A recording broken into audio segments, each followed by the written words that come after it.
I caused my parents irreparable spiritual, mental pain. My mother slept the best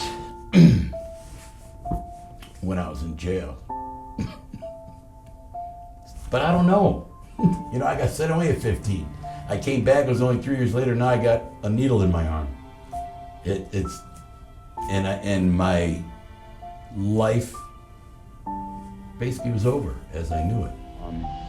And I really do, and I mean this from the bottom of my heart, to the cops. There are just a ton of good cops, man, who really didn't want to arrest me, who really rather had seen me straightened out. Not even close, just beyond remorseful. I have a lot of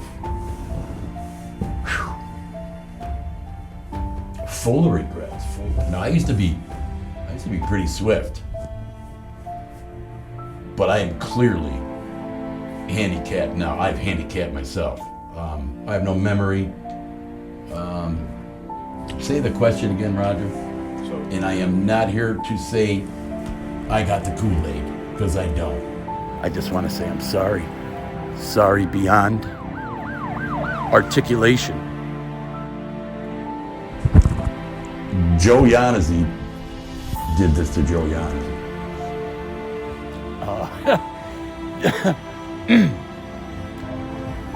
Thanks for rescuing me.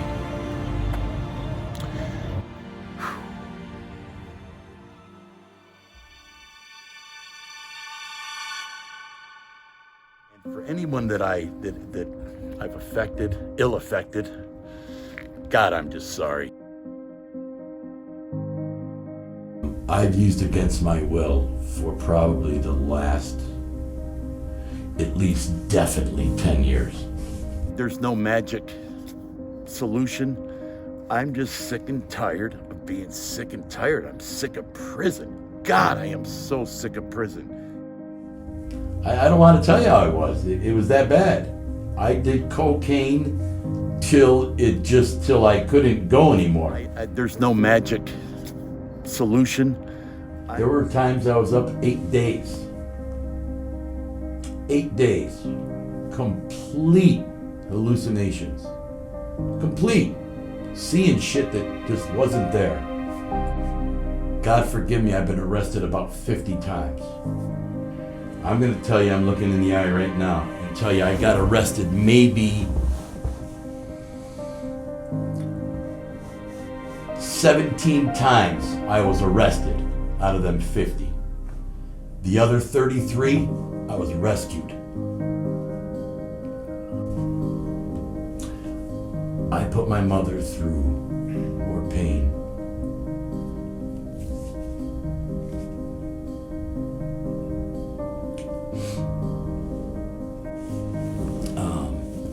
That all 8 of my brothers and sisters put together, beyond the shadow of a doubt. Beyond the shadow of a doubt. And my father,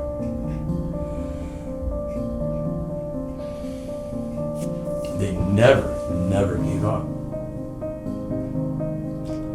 And I gotta be honest, I would have a long time ago. I just don't ever want to return to that life, because Roger, like you asked me about, do you feel selfish? That is the core of an addict. That is the core. That is all of it. And I don't want to take no more, man. I ain't taking anymore.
ever want to give the appearance that I am NA and what I'm doing is what NA does, not even close.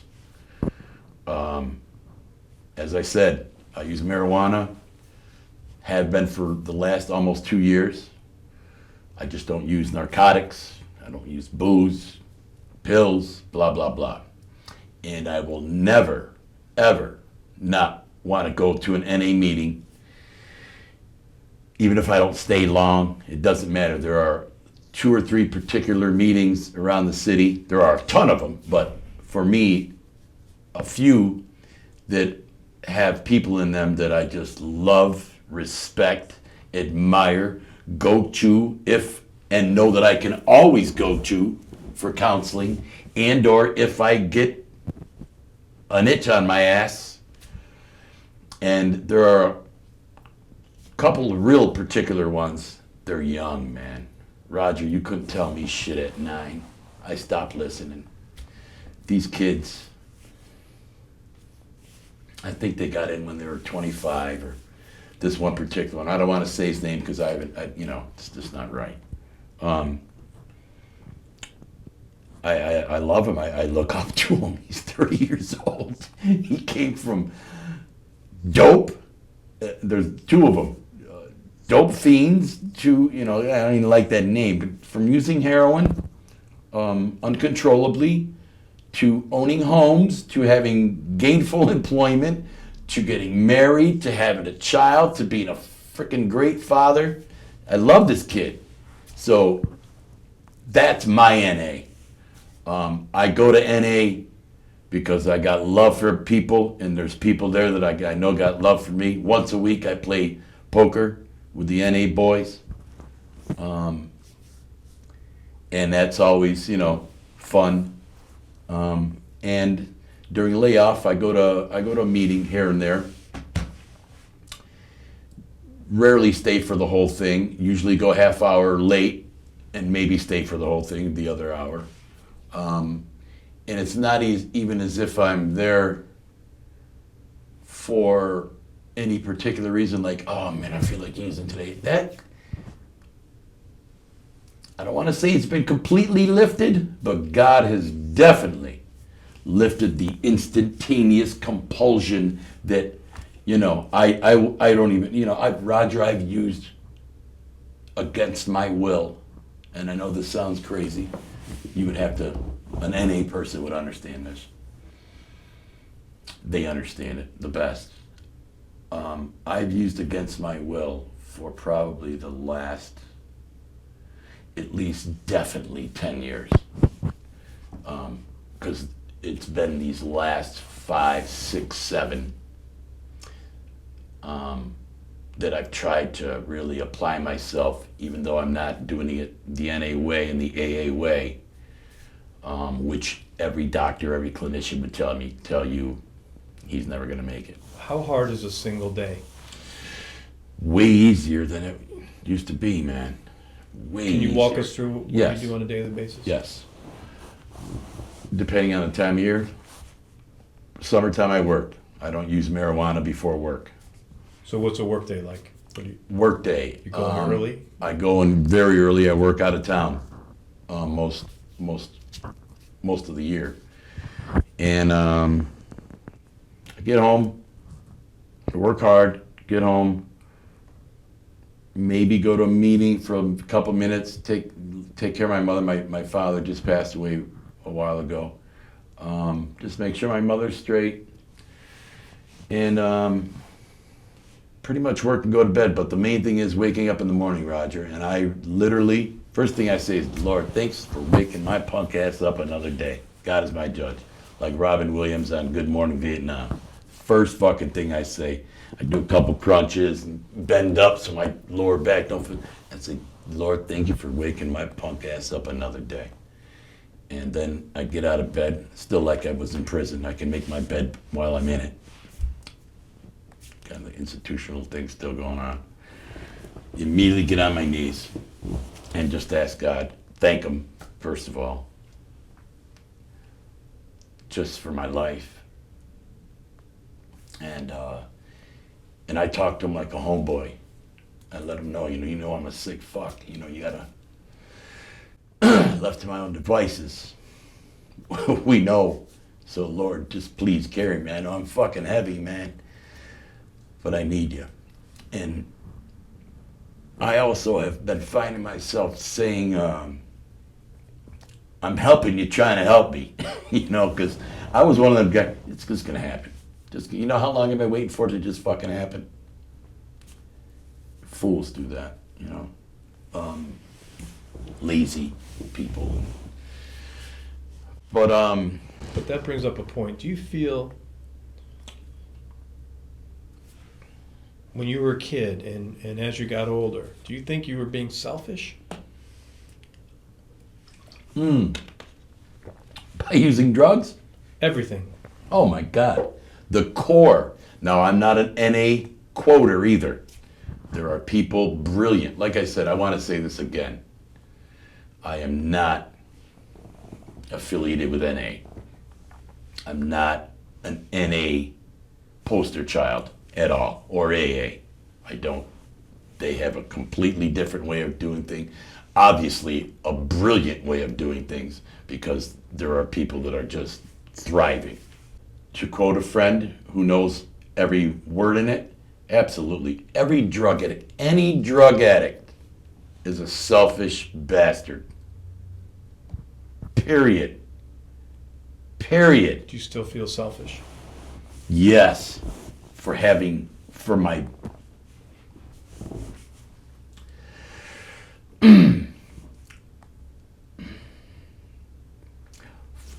all I've left in my many wakes. Yeah, I don't, had a hard time with, it's a disease. Since I was 19. It's not a fucking disease. I feel selfish now just because of, like I said, all the wreckage of my past. But it's a different kind. No, it's a different kind of selfish. You know, I'm not taking anymore. That's the main thing. It's not about me. It's not about, you know, the phone, the going to get it, the lying, you know. I got 6 sisters, 2 brothers. There's no more of that shit no more for me. But I still feel selfish because in the beginning especially, I don't know if this would make sense to you, but back then, I didn't believe in the disease theory. I thought it was lack of character, lack of toughness, lack of will, lack of fucking pride. How the fuck am I in this place, man? You didn't want to admit it was a disease. No, I didn't. No, it's not about not wanting to admit it. I would imagine drug addicts in well, I don't know. I'm not going to speak for others. No, it's not that I didn't want to admit it. I didn't believe it. I thought it was me, man. I didn't think this was something that I couldn't control. But though I'm seeing it right in front of me, I see that I can't control it. I've exhausted all methods of using. But looking back now, you're able to say, oh, selfish, yes. Absolutely, and that it is a disease. Yes. Or you're still having a hard time with that. Right now, I am. For these last almost couple years, I've been straight. Not having a hard time. Just wondering, why the fuck couldn't I have done this? Why isn't this feeling Of conquering. Yeah, why didn't it come like the last? It's just so confusing, and I don't try to figure it out no more, man. I wake up, I ask God to help me. One day. Just give me 24, man. And if I'm driving and I'm tight or something went wrong, because Roger, I can't tell. Here's my reason for marijuana. Like I said, the professionals will call it an excuse, and God bless you, and I'm not going to refute you. I'm not here to do that. Anger is my most expensive It's beyond expensive. I can't afford anger. Anger has sent me to a needle and spoon, to a joint, to a beer, which is gonna, back then, and always, alcohol will lead me to cocaine. I may get away with it a weekend, 2 weekends, 3 weekends. It's gonna get me.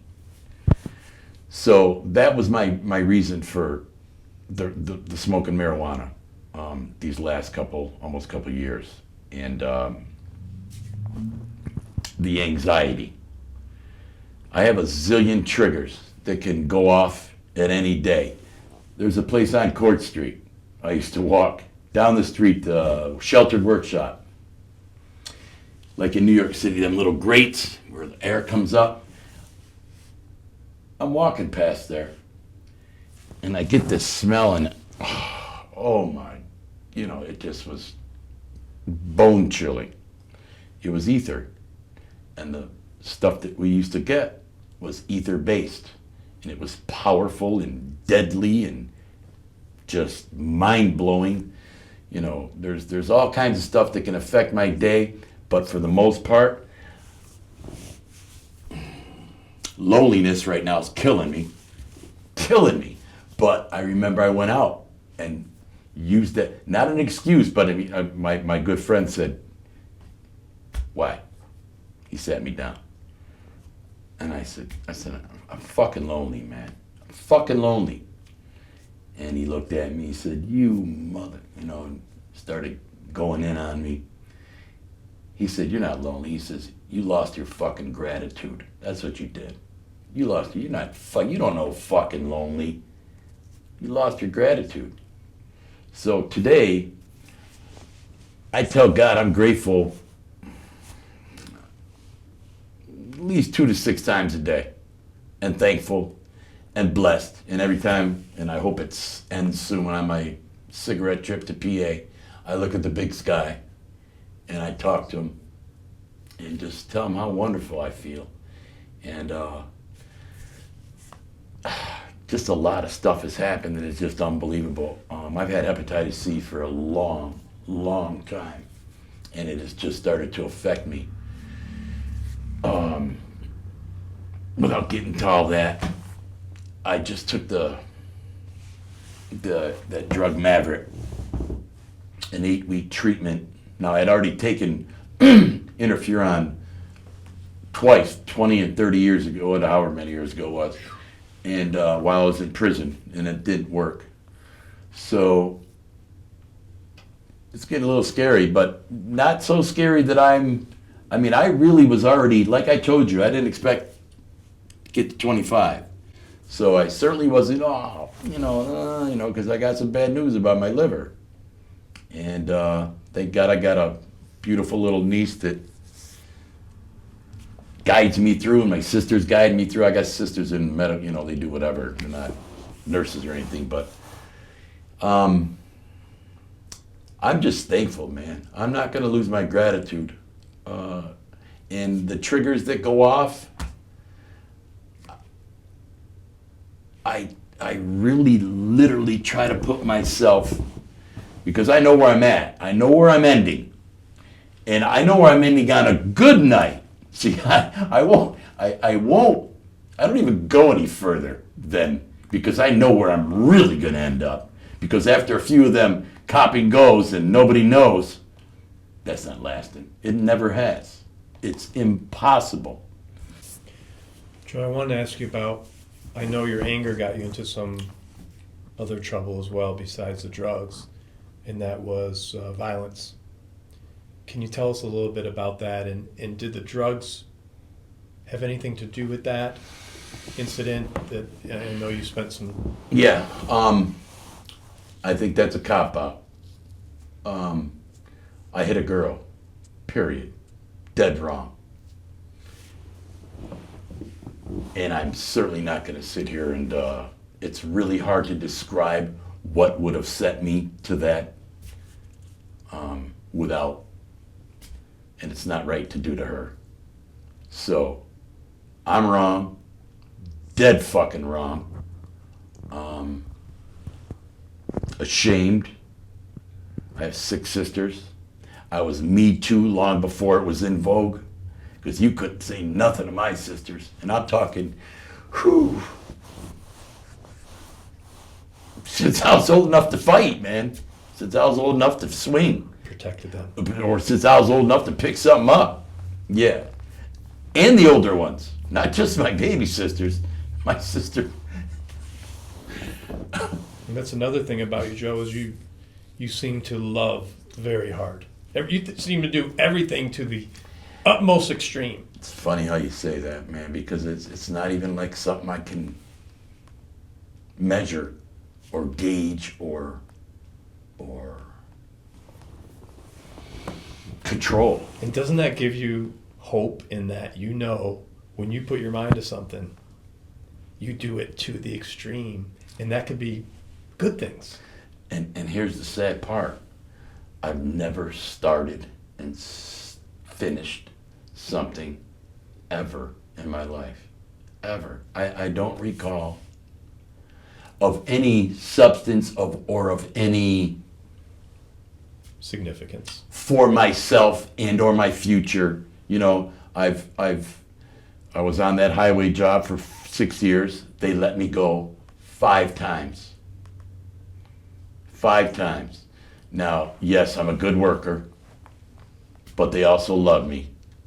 But that brings us, I think, to the next and I think final topic, and that is, because we're going to have you back when you finish your book. Okay.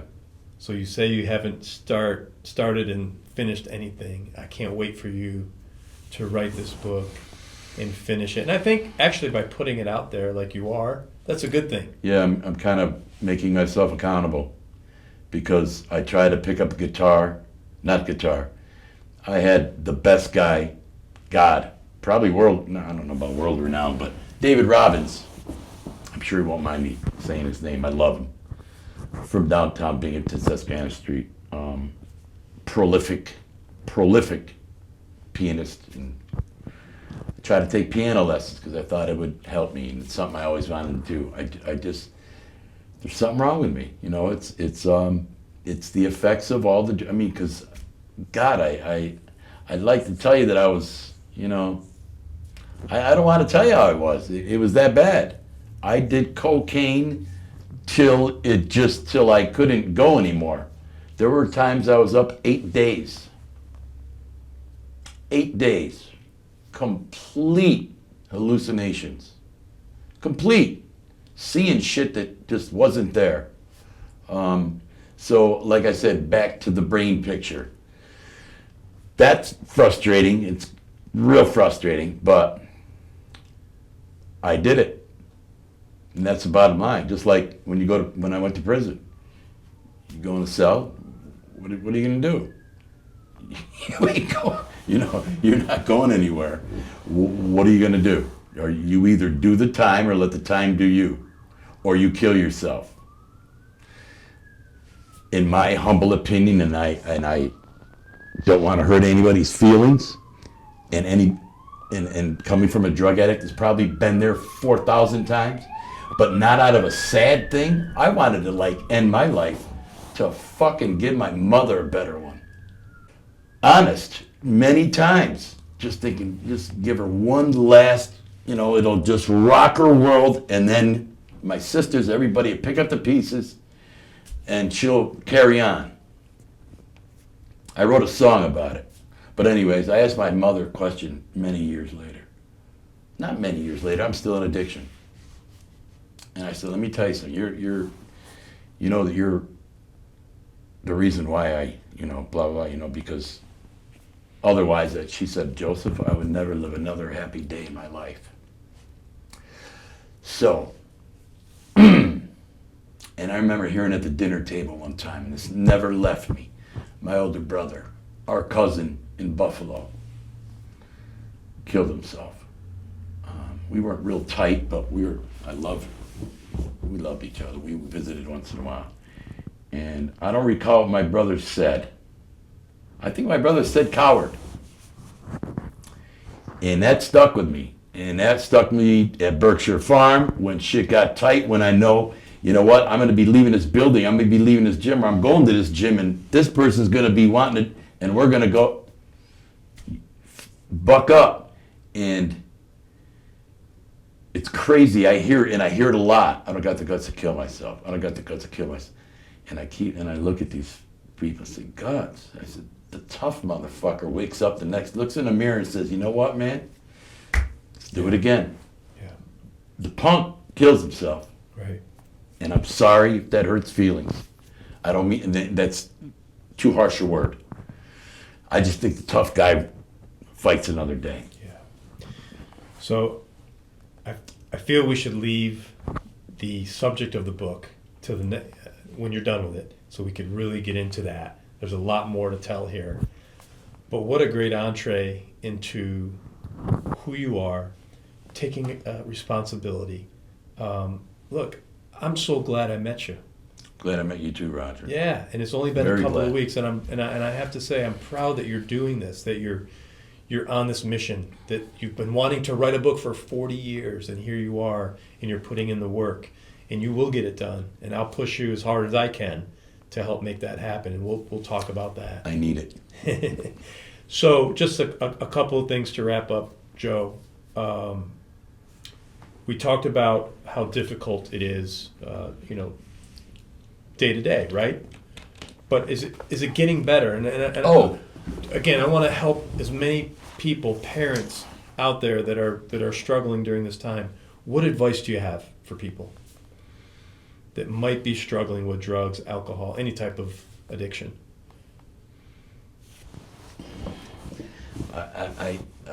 It's just soul searching. It's just, for me, you gotta, I think maybe you think about what your end is. I could never, like they say it in NA a lot, play the tape out. I know where my tape is, where it ends. I'm in prison. People have to just, I guess, find their prison, find their place that they don't want to return to, that they know this certain behavior makes happen. Otherwise, it's difficult. And for those who haven't started, oh my Lord Jesus, why would you want to get a bag of dope in you? I just don't know. I know it has gotten way easier. That I can say. It's a hell of a lot easier than it was. And I really firmly believe that God has, for the most part, removed my compulsion, just lifted it. And instead of romanticizing and fantasizing and glamorizing the night you're gonna, what you could be doing, with your particular drug of choice and with who and the surroundings and all that beautiful, great stuff you're thinking is great, you gotta fight. You gotta make it not so great no more. It's just really difficult. It's a difficult thing. Once you're in, it's hard. And then if you're, depending on the severity, I guess, it's like they say, some are sicker than others. I'm one of them some. I'm sick. I don't, here's a real good one. God forgive me, I've been arrested about 50 times. And you've already gone into about the incarceration thing. I'm going to tell you, I'm looking in the eye right now and tell you I got arrested maybe 17 times I was arrested out of them 50. The other 33, I was rescued. That's why I'm here. Not a doubt in my mind. Rescued, man. Saved from myself. Don't have a bad thing to say about the DAs, the cops, the lawyers. I did this. And if I don't go out there, and like if I leave here now and go out and go to some place and something bad happens, and it's not my fault, it's not my fault, I didn't do nothing, let me go. I put myself there. I have to be ready for all of the streets surprises. And I'm too old, man. Forget about too old. I'm just too, I'm tired, man. I don't want to go back to prison anymore. God, I don't want to go back to prison anymore. I don't want to go back. I don't want a cop to put me in the back of a car ever again. I don't want to ever. So the only advice I would have, and far be it for me to give advice, because here I am at 57, and I've known about NA for, and let's say recovery and all that stuff. And what do I got? A little less than 2 years. So that's got to tell you something. I'm really not your guy. You wanna find out? You go. There's a. If I sat here for 30 seconds, I could count the meetings for you real quick in the course of a day. That's where you go get help. I appreciate you saying that, actually. But how important is it to change or remove yourself from the people that... Gotta happen. You're not going over without it. That's the kind of advice like I'm talking about. What do you... Geez, I can't tell you how many times I got out of, how many times I've got out of jail and prison. So every time I would get out of either, let's just keep it on Front Street. I probably have 5 years there. 5 years. If you count everything, 30 days, 90 days, weekends, I got a couple years, a year one, another year one, a half a year. When I was introduced to NA long ago, NAA, and that is certainly accurate, because when I used to get out, I'd be going right to the same places. And there's a funny thing that they say in those fellowships. You go to the barber shop long enough, you're going to get your hair cut soon. One of them times you're going to get your hair cut. So my problem, I could never give up. There are guys, Roger, that I love, and some are dead.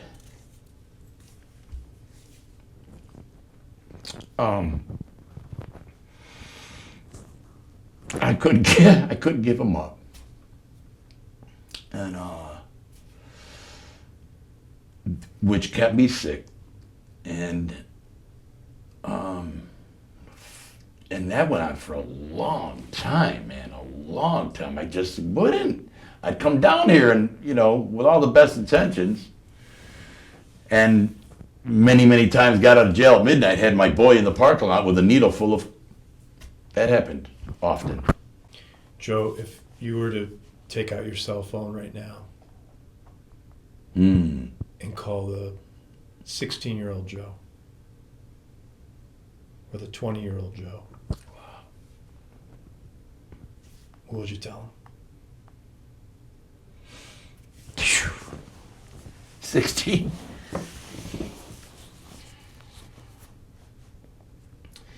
One word.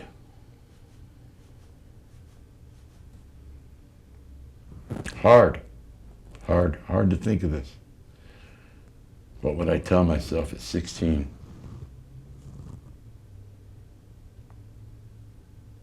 I don't even know. Listen. Don't be, I'm not a one-man island. I put myself in places where I had to be one-man island.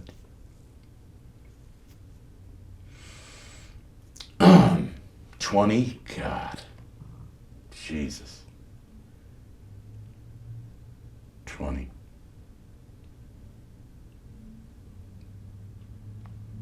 Right now, what would I tell myself at 20? Do you see how stuck I am, Roger?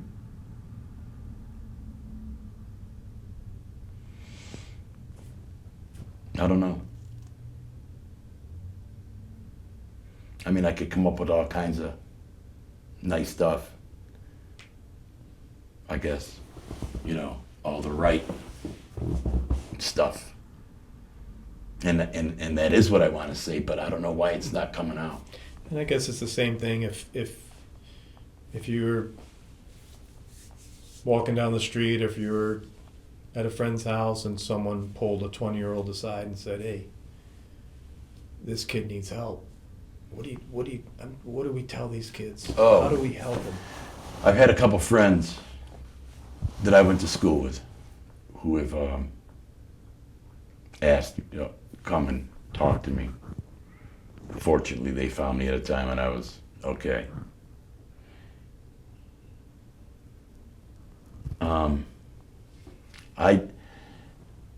I'm raw, like this particular friend. I talked to him, and I said, "Listen, do you want to stop?" Because here's what it boils down to, man. Do you want to stop? I just, you know what? I just did this a month ago. One of my childhood friends' nephews, who I love, know his mother, knows his entire family. And okay, so here we go. Here's what I would do. Do you want to stop? Yes, this is what I've done, rather. Okay, come on, jump in. And I'd take him right to Pine Street. And to this day, as we speak, I got a friend there at the detox who wouldn't break rules or jeopardize, blah, blah, blah. But I could have a talk with him, and you got to call the number every hour for a bed. And that's where I leave it. Listen, my Irish grandfather used to tell me, fish or cut bait. It may appear to be really callous the way I just explained that, having been through all I've been through. But it's it. That's it. There's just no other way. You want to stop, you gotta fucking listen to somebody, man. You gotta listen to I went to a rehab. I went to New Horizons. I was there 4 hours, group therapy. You gotta talk about yourself from whenever I left. You didn't want it. No. You weren't ready. No. Judge Robert Coutant, great guy. Gave me the break in my life, thanks to Ricky Pace. And my family and that girl that I met at school at Central that time, her father made the world of difference, I'm sure, by sending a letter on my behalf. So Judge Coutant gave me an option of going to the penitentiary at 18 or going to Phoenix House in New York City. Now, mind you, I started injecting cocaine in the summer of 1980 when I was 18. I was already on my way to prison in October of 1980 while I was still 18. That's how swiftly, that should give you some idea of how whacked I became. Immediately addicted. So I went to Phoenix House. Roughest, toughest, oh my goodness gracious. Today's day and age, Phoenix House is Disneyland. Complete Disneyland. I was at Phoenix House when they were pretty much a draconian theory of addiction recovery. They humiliate, degrade, dissolve you. Like the Wicked Witch when they throw water on her and build you from the ashes. That I believe, you definitely couldn't quote me. I know they don't do that no more. So that was kind of abolished, I think. But yeah, I've been through some, psychotherapy, funerals, all kinds of crazy, It comes crazy down to stuff. you have to be ready. Yes, and all I did there was game. I stayed out of all harm's way. Judge Coutant gave me an ultimatum. You start and finish Phoenix House, or else. Did you? No. Whoa. Of course I did.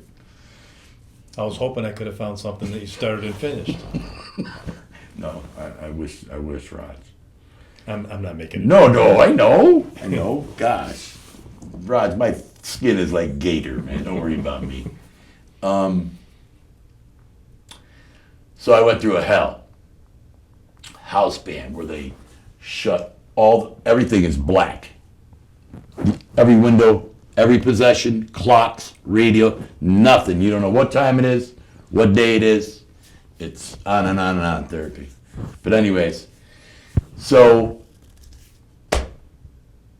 I got a home leave. I couldn't get a home leave like the regular people in New York City because they would get day passes where they would, after X amount of days, you'd get an escort, somebody who's been in the program longer, and you can go home for 8 hours or, do whatever. Well, I couldn't. So, but in 8 months, from the time my father dropped me off there in New York, West 72nd Street, my brother Mike was getting married, and that was the last thing he said to me. He goes, he hugged me, he goes, listen, do good, all right? Because you're going to be in the wedding. So, I did. I came home. They let me come home after 8 months, go to the wedding, and I brought an escort with me, and I went back, and maybe a week or two went by, and I don't want to be there no more. So, whatever happened, and I left. But this guy, I'll never forget him as long as I've had some really special moments in my life. Not like miraculous or anything, but this guy named Art Maroney. Now, all the staff there were hardcore heroin addicts, 98% of them. All my fellow patient, whatever you want to call them, my peers in the rehab, were trying to hold me back. I already had my bag packed. I'm in Yorktown Heights. And Art, and I'm walking out the front door. Joe, don't go, they're going to put you in there. I don't give a fuck. And Art said, listen. He goes, come on, just come on to my office. Let's call your probation officer. Joe, the minute you walk out, before you get to the highway, I'm going to have already have called the cops or I lose my job. So I did. And I talked this guy into it. I don't know how the fuck I did it. You talked him into what? I said, I don't know what he said when Art had the discussion with him, what was going on. And then I put me on the phone, and this is the guy that took me to Berkshire Farm, same dude. And I said something to the effect that I'll get my GED within the first 2 weeks of coming home, and I'll get a job. And he let it go. Like on the phone, late in the day, without the judge's permission, obviously. So I did do that. Hey, I came home and I went to Blue Ridge Mountain, whatever, high school. $20. The last grade I completed, ridiculously low. Pressure. 2 of my sister's girlfriends were there. I'll never forget. They got out. I heard them screaming in the hall because they corrected the same day. You pay X amount of dollars, blah, blah, blah. So now the pressure's really on. But I passed it. I got my GED, and I was arrested 3 days later in a hotel drug raid, which had nothing to do with me, but I was there, and I was down with it. Wasn't none of my money making. I wasn't getting anything. I was just going to get some free drugs. So there we go again. So I heard you say earlier that you know how you don't want it to end, and that's in prison. How do you want to live out the rest of your days? Wow. Something I've given a lot of thought to, and anybody that's close to me knows. I want to be in peace. I don't ever want to be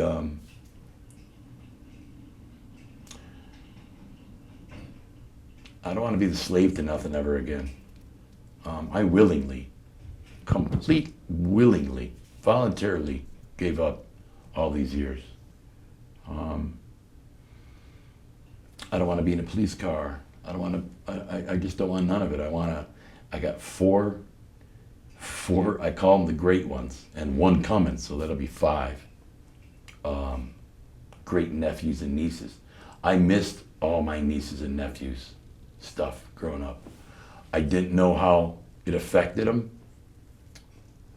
I know at one point my brother didn't even want me to, I think it was something to this effect that, you know, you fuck my kids up, man. You know, you come home and you come over, you're happy, and everybody, you know, they love you and this and that, and then you're fucking gone, man, for another year, 2, 3, whatever. Or worse, you're in the city, whacked out somewhere. So, and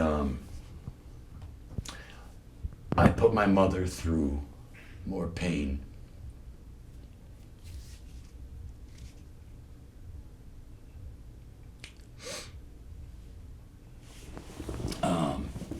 than all 8 of my brothers and sisters put together, beyond the shadow of a doubt.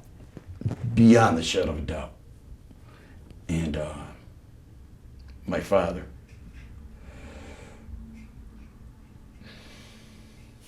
they never gave up. And I gotta be honest, I would've. A long time ago. I just want to enjoy I'm lonely as hell. I would like to find a girlfriend and all that groovy stuff. And I used to let that really affect me. I've been celibate for 2 years, minus a week in Texas, and a visit here with an old crush. I will never put my mother through another sleepless night. I want my mother to feel safe, you know, that I'm upstairs. Safer and more confident. And I just noticed these are things that just, before I get too far off to that, I don't want to be that dude anymore. I don't want to walk into places and have it be like an E.F. Hutton commercial from the 70s. It's embarrassing. I'll be honest, back in the day, and maybe once in a while even today, because I really don't mess with too many people. I'm all right with, stay away from that fucking guy, because most of the time it's people I don't want to be around anyway. I just don't ever want to return to that life, because Roger, like you asked me about, do you feel selfish? That is the core of an addict. That is the core. That is all of it. And I don't want to take no more, man. I ain't taking anymore. I believe, and before I get way off to like I'm this real terrible, evil villain, nothing like that. But I certainly didn't do the right things all my life. And this isn't anyone's idea. This didn't come out of the sky. This is something I've lived with all my life. I've always knew. I don't know, maybe is it a day of reckoning? I'm just not going to be controlled by a substance. I can't. I already see the marijuana, the end coming soon. I'm not going to make any excuses for it. Anger and anxiety, it helped me these last couple of years. It really helped me. But I also know with the already problematic stuff I got going on in my brain, it's not helping it. And I don't overuse it. God, the stuff that they got today, it's 2 puffs and I'm good. I'm mellow. I want people to say my name and it not be so infamous. Well, Joe, look, I can't wait to have you back. Number one, we're cheering for you. Thanks, man. Cannot wait to help you with this book. That's going to be a big project. I can't either. I'm very grateful. And at the end of the day, look, we appreciate you sharing with us, because a lot of people in your position would not be doing this. I could tell you that for a fact. So I commend you for that. We appreciate you sharing. We're going to help we're going to help thousands of people from them listening to your story and the sincerity that you're offering. So I appreciate that. But more than anything, you know what? The new Joe is here, right? I mean, a new day has come. Yeah, and new movie. A new movie, that's right. And we're cheering you on, and I cannot wait for this book to come out. So thanks I'm so much excited. for coming on. Really and excited. we'll have you on again. Thank you for having me. Thanks. To receive bonus footage and behind-the-scenes images, click on the link in the show notes to subscribe. Thanks for tuning into American Real. Be sure to visit our website, americanreal.tv, or search for us on iTunes or YouTube for past episodes. While you're there, please rate us or leave us a review, as that helps others find our show. I am truly grateful and appreciate all of your support. If you'd like to be part of our inner circle or want one-on-one coaching, check out the American Real Learning Academy, where we have self-help groups and courses so you can build the best you. We also have a new Facebook group where you can connect with high achievers from around the world. If you want to go even further, maybe you're determined to write your own book or launch your own podcast, contact me today to see if we could help. You can reach me through Instagram or Facebook, or email me directly at roger@americanreal.tv. And speaking of podcasting, our next course will be starting soon. So if you're interested in launching your own podcast, join me and Podcast Your Passion. I'll take you through my 8-week course where I'll mentor you to build a world-class podcast.